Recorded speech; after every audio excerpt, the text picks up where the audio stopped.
Hello and welcome to SPL Weekly. I am your host, Nicholas Nico Mode Fullerton. This week starts off with a set between the supposed Super Team Radiance and the team formerly known as rival Ghost Gaming. The first game of this set is honestly very one-sided for Ghost as they take a 19-minute Fire Giant in an easy 3-for-1 team fight that will allow them to have even more map pressure than they already did. Just under 7 minutes after that Fire Giant and fight, with Benji sitting snugly in the fountain, Ghosts have another buff sitting around their waist and are looking for the end. They quickly drop the middle Phoenix and are able to take out Adapting, Aurora, and Cyclone Spin with a well-placed Fear No Evil from Sam for Soccer. They are then able to take out BMT in tandem with the left-hand Phoenix, and with the D aside, they are able to end Game 1 going up 1-0 over Radiance. Game 2 sees the second game that Heimdallr appears in since he has been allowed to be played in the SPL, but this time instead of being piloted by Cyclone Spin, it will be in the hands of PandaCat. Most of this game you can see that Radiance was not impressed with how they had played their last game, and they play a lot better. Overall though, the game is pretty close with a couple of picks here and there. The first turning point comes when a fight at the Gold Fury leads to Radiance getting a cheeky deicide while only losing Big Man, Tings, and Aurora, which will allow them to get the Gold Fury for free. And then 3 minutes later, Fino is caught lacking by Adapting and Benji, causing them to chase him down. PBM Athena ults in to try and save his solo laner, which ends in them both getting killed. Big Man Tings also walks into this fight and immediately takes the knee courtesy of Radiance. Sam goes big baby mode to try and get away, but Aurora pops his cursed onk and Radiance sends Sam back to the fountain as well. After about 10 minutes though, a big Fire Giant fight happens when Adapting has a great Fear No Evil that sends PBM and BMT into Radiance, and the others on Ghost running away. This leads to all of Ghost Gaming falling while Radiance end up taking 0 casualties for themselves. They are able to 5-man walk up the right side of the map uncontested in Endgame 2, having Heimdallr's win rate and tying it up 1-1. Game 3 between Radiance and Ghost brings Game 3 of Heimdallr going back into the hands of PandaCat once again. This game was an absolute bloodbath from start to finish with plays up the wazoo. Most of this game was very in favor of Ghosts as they went very aggressive in the early game and were able to get themselves a 4,000 gold lead and a 9-2 kill lead. Around the 16-minute mark, Ghost had pulled even farther ahead to a whopping 6,000 gold lead and then was able to get the first Fire Giant of the game at only 20 minutes. During that Fire Giant fight, they were also able to get 3 kills on the Radiance, while also only losing PBM in the process. 3 minutes after that firefight, they went to try and siege the left Phoenix, but were not expecting what Radiance had up their sleeve. Ghosts were able to take the left-hand Phoenix, but in the process lost Fino K, PandaCat, and Sam for Soccer, while Polar Bear Mike and Captain Twig were barely able to escape with their lives. That didn't stop Ghosts though, as once their men were back up, they were able to take a free Fire Giant right after it spawned and pulled back up to the Phoenixes. Ghost ended up being able to take down Radiance's middle and left Phoenix pretty quickly, but this led to them having a couple of low health bars. They didn't take that as a deterrent though, as they were able to regroup and take down the Titan to wrap up this set with a 2-1 win over Radiance. Set 2 of the day brings us a great matchup between the Pittsburgh Knights and Renegades. Game 1 was a great game for PK as they were able to grab an early lead thanks to some great pressure from Kivo Fred, Neil Ma, and Zapman. The way that PK played Game 1 was clinical. They tore apart every single advancement that Renegades made and did not show any signs of taking their foot off the gas. With a 2,000 gold lead, they were able to take a fight that was 3 kills for 1 and a Gold Fury, and that led quickly to a 6,000 gold lead. Sometime around 22 minutes, PK grabbed the freest Primal Fury ever, rotate through mid and take another 3-for-1 team fight, and then they go to get Fire Giant for the low price of free. With the buff snugly around their waists, they take almost all of the towers that are in their way and retreat back to base to get ready for the Fire Giant to respawn. Once they secure said fire, they push towards Renegade's left Phoenix, sending it to the Shadow Realm, and while they are at it, they send all of Renegade's there as well. With no one stopping them now, PK drops the Titan and takes Game 1, going up 1-0 over Renegades in 32 minutes. Game 2 was a ride from start to finish. Renegades tried to shut PK out of the game early with tons of pressure, getting a total of 8 kills in 8 minutes. This led to Renegades having a 3,000 gold lead when they went into the mid-game. Because of their lead, Renegades was able to secure the first 2 Gold Furies of the match and were riding high as they went for the Fire Giant. After the Fire Giant, Renegades stormed down the right lane like a hurricane, destroying all of PK's objectives that were in its way. But that's about when their reign of terror came to an end, because during the next Fire Giant fight, Scary D was able to hop in and steal the Fire Giant right from out under their noses. And with some help from his teammates, PK was able to take a 2-for-1 trade and finally put the momentum in their favor. They were able to take Renegade's left Phoenix as well as an even 3-for-3 trade in the fight that went along with the bird. Now just under 40 minutes into the game, and there was no telling which team would win this. PK was able to find the upper hand, though, at a fight around the Fire Giant around the 40-minute mark, where they were able to trade out Scary D and Cuvo Fred for Solar Troll, Lasbra, and Venenu.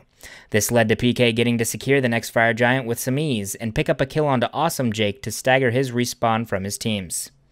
Renegades sensed they might be able to find an opening since both teams had a Phoenix down and tried a sneaky, cheeky backdoor onto PK's Titan.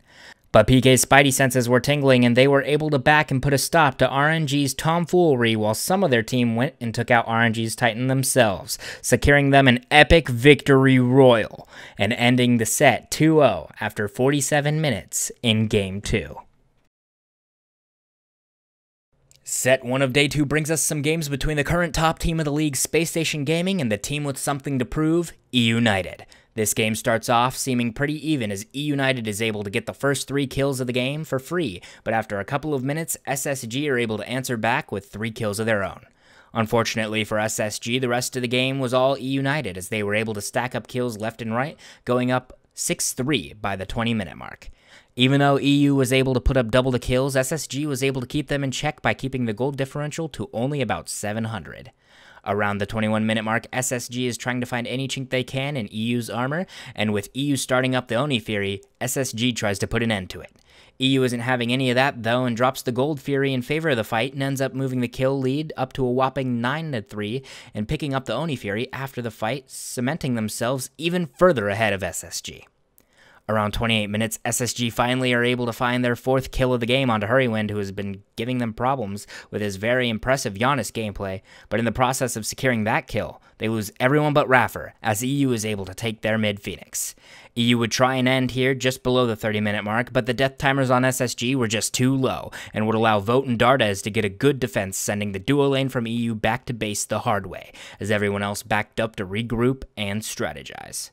Not even 10 minutes later, there is a fight around the Fire Giant that goes 3-0 in favor of E-United, leaving only the tanks up for SSG. And with the interstatal coming up from Hurrywind, the whole of EU is shipped same day to SSG's Titan, and EU win Game 1 at 37-31, going up 1-0 over SSG. Day 2, Set 1, Game 2. Comes with a much-needed ban onto the Honest to take that out of Hurrywind's hands. So instead of picking up one of the top-tier mages, Hurry decides that instead he wants to pick up Baba Yaga and give the SPL its first showing of Baba House. The first blood of this game is crazy as SSG invade EU's blue and get the great trade of getting first blood along with 2 other kills, and the blue buffed, trading out only Cheerio in the process. That's an overall great way to start Game 2. Around the 34-minute mark, and the score is 11-10, and a fight around the Fire Giant breaks out. This leads to SSG evening out the score 13-14 in a 4-for-2 team fight. 12 minutes later, and SSG gets a good defense on their weakened right side Phoenix that forces EU to back up after the death of Hurrywind, which will allow for some breathing room for SSG. But not as much as they had hoped, and at 48.5 minutes in, EU takes essentially a 4v5 fight as Snoopy is alongside a pushed-up wave of fire minions in mid. EU's team takes out Vote and Dardes while only losing Scream, which will allow the fight to be a more even 3 versus 3, while Snoopy drops the middle Phoenix and pushes into the Titan room. As SSG notice what is happening, it is too late as EU have enough pressure to stop all that remains of SSG from backing and putting a stop to Snoopy's shenanigans. Snoopy is able to use the power of God and anime and kill the Titan, ending Game 2 at 49 minutes, making EU win over SSG 2-0, much to the surprise of the 95% of Smite's voting viewer base.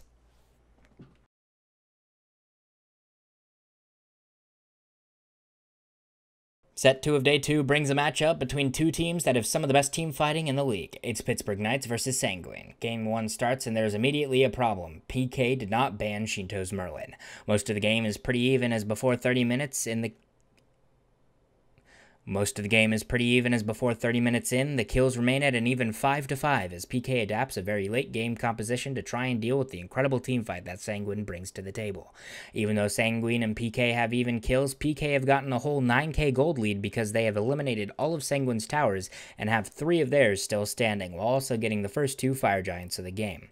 But despite that, the first big fight that breaks out around the 3rd fire giant leads to Sanguine taking the life of both Zapman and Kivo Fred, while losing no one on their side and being able to take the 3rd fire giant of the game with little to no opposition, swinging the game in their favor. Around 40 minutes into game 1, and Sanguine take another fire giant, but PK are there after it goes down. They are able to put Yarkor in the dirt quickly, but the rest of Team Sanguine are pretty healthy and ready to take this fight. Around 40 minutes into game 1, and Sanguine take another fire giant, but PK are there after it goes down. They are able to put Yarkor in the dirt quickly, but the rest of Sanguine are pretty healthy and ready to take this fight. They end up taking out all of PK as they lose Rongyu, making the fight a 5-for-2 in their favor. And they use the length of the late game death timers to their advantage and end game 1 at 41 minutes and 23 seconds before any of PK are able to respawn. Game 2 of PK vs Sanguine brings about a much different type of game. Sanguine are able to take the first 4 kills of the game absolutely uncontested, leading to them having a 3,000 gold lead at around the 10-minute mark. The first time that PK shows that they might be fighting back is in a 1-for-2 teamfight at 11 minutes near the right side mid-Harpies, where they lose both Neil Ma and Paul to put Panatom in the dirt. Just 4 minutes later, and Sanguine are once again holding W with Malicious Intent at PK in the duo lane, which leads to a 3-for-1 fight in favor of Sanguine, which allows them to grab the first Gold Fury of the game. After the Gold Fury, they continue their onslaught of the duo lane as Netrioid sends Scary D through the realms. Neil Ma tries to lock all of Sanguine into the tower, but the problem is Neil Ma was locked in with them, not the other way around, as Sanguine end Neil before Scary D even hits the ground. Kivo blinks in and Fear No Evils to try and save Scary. He kills Yarkor but ends up losing his life shortly after. Scary blinks back in, executes Panatom as he is put to rest by Netrioid. Netrioid is then put down by Paul, and after that, Paul is put down by Shinto. To end the fight is a 4-for-3 in favor of Sanguine, which could have been way worse for PK. 10 minutes later, and with the FG snugly around their waists, Sanguine take PK's right Phoenix and take out Kivo and Scary on the way. They then rush into the Titan room and end up taking the Titan at 31.5 minutes, winning 2-1 over PK. Now that is a Vamos moment. Day 3 brings us Game 1 between Radiance and Renegades. This game is mostly even throughout most of it, as Renegades is usually able to just keep themselves a little bit over Radiance, taking a nice fight that starts at 11-minute mark around the duo lane jungle that takes the even 2-2 kill line and makes it instead a 3-6, as Renegades take an almost 2-minute long fight that ends in them getting a 4-1 trade. 14 minutes and 6 kills later, though, Renegades start advancing onto Radiance's left side Phoenix with hopes of getting the bird. Not only do they end up not being able to drop the Phoenix, but Radiance is able to put Bara, Solar Troll, and Jake in the ground, while only Adapting dies for them, letting Radiance get a little bit of breathing room. After another 5 minutes and after an FG fight, Radiance has Adapting and Aurora sitting in the fountain, as only Lasbra is there for RNG, as they advance on Radiance's middle Phoenix this time. This time, though, they are able to take the Phoenix and put BMT and Cyclone Spin in the dirt. As they push into the Titan room, they are able to quickly take down the Titan, even with Benji trying his best to deter them. At 32.5 minutes in, they win the game, going up 1-0 over Radiance.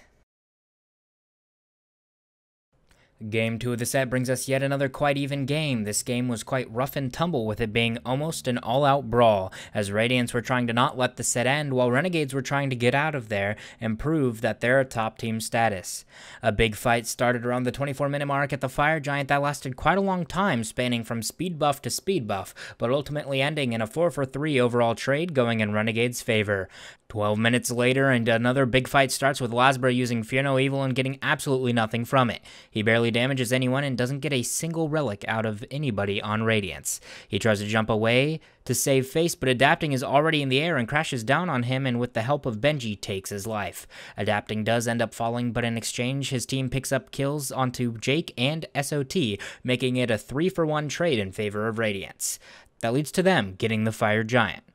Not even 4 minutes later, and with the FG buff looking like a Gucci belt on their waist, Radiance advance onto Renegade's left Phoenix, getting the bird and a kill onto both Venenu and Bera. This causes them to lose a roar, but a support for the carries is the best trade in the world. With the Phoenix down, they regroup and push up and through the middle Phoenix to take Game 2 over Renegades, and take us to Game 3 after just 41 minutes. Game 3 brings about one of the worst throws that I have ever witnessed in competition, including Space Station Gold. Renegades are up almost the entire game, winning every single encounter that they have, just absolutely dominating Radiance. The game is leaning so much in Renegade's favor that at 29 minutes in, Lazbra dies diving through the Phoenix looking for a kill onto Benji, while his team is up 22-9. But Radiance believes in themselves, and good thing, because at 37 minutes they finally get a fight that they win. They get both Lazbra and Bera without losing anyone on their side. This starts the ball rolling, and even if they don't win all of the remaining fights, they continue to take semi-favorable trades.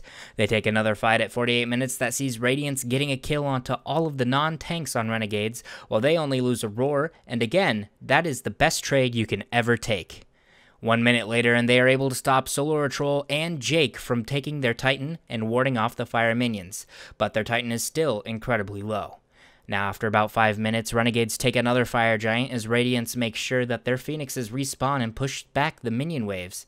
After the FG is taken, Radiance and Renegades fight in mortal combat, with both teams losing 3 people. This causes a big reset as the death timers are so long and neither team wants to have super long split respawns, so they try to regroup and get camps.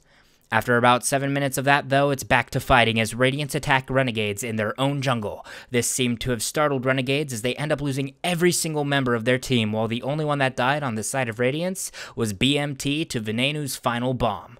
And with the tower still standing, Radiance take the game and the set 2-1 after 62.5 minutes of play in Game 3.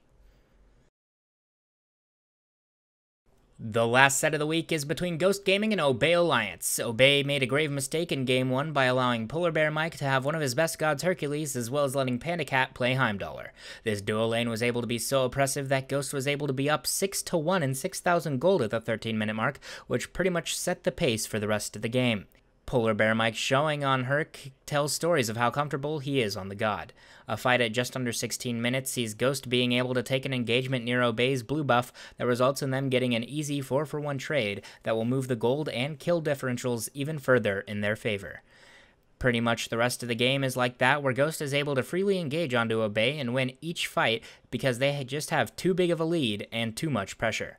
Obey's suffering is finally brought to an end at the 23-minute mark, but not before Ghost picks up some kills on Ducky, Inbound, and Wowie. Game 2 shows that Obey doesn't know how to learn their lesson, as yet again the duo lane for Ghost Gaming is the ever-oppressive Heimdallr and Hercules. It's more of what you expect out of PBM on his Herc, and that is absolute domination over the enemy team.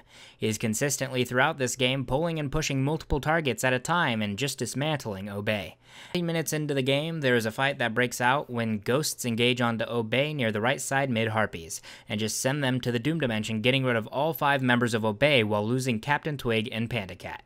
Just 2 minutes later, Ghosts take a fight in the mid lane against Obey that leads to the entirety of Obey yet again getting sent back to base the hard way. Ghosts take the now low mid tower and regroup to take the Fire Giant. Once they have that Gucci belt known as the FG buff on, they advance towards and attack the middle Phoenix, killing everyone but Cyno as they take Game 2 at just over 23 minutes, ending the final set of the week in just over 46 minutes, 2-0 over Obey Alliance.